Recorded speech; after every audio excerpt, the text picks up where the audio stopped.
Hello everyone तो चलते आज मुझे सागे शेयर करी मु कौन रज कौ शाढ़ी किनिक आनी एंड कौन कौन जिन किनिक आनी तो फर्स्ट जोटा मुझे से गोटे बहुत ही सुंदर शाढ़ी जोटा कि आपको सागे शेयर करी एंड यहाँ हूँ से ब्यूटीफुल शाढ़ी एंड बहुत ही डिजाइनर शाढ़ीटा आपने देखिपे एंड बिकज या गोटे स्पेशल प्रिंट होती जोटा कि हूँ ये मोरपंख डिजाइन एंड यार सबुठ बेस्ट पार्ट हूँ ये देखो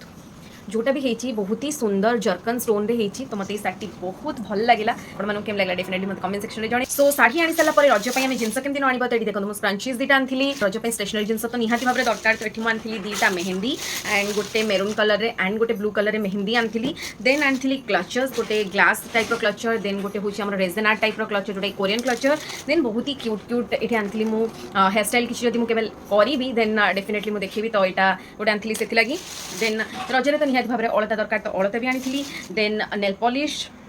देन एगेन आउ गोटे ब्यूटीफुल सा क्लचर कोरियन क्लचर जोटा कि बटरफ्लाई सेप अच्छी सो ये जिन आनी रज शॉपिंग करके एंड आउ भी बहुत सारे जिन आनी जार फुल वीडियो को ऑलरेडी अपलोड कर दी यूट्यूब तो जाकर डेफिनेटली चेकआउट करूँ तो मिश्र गोटे new mini blog till then keep smiling always stay happy and stay healthy.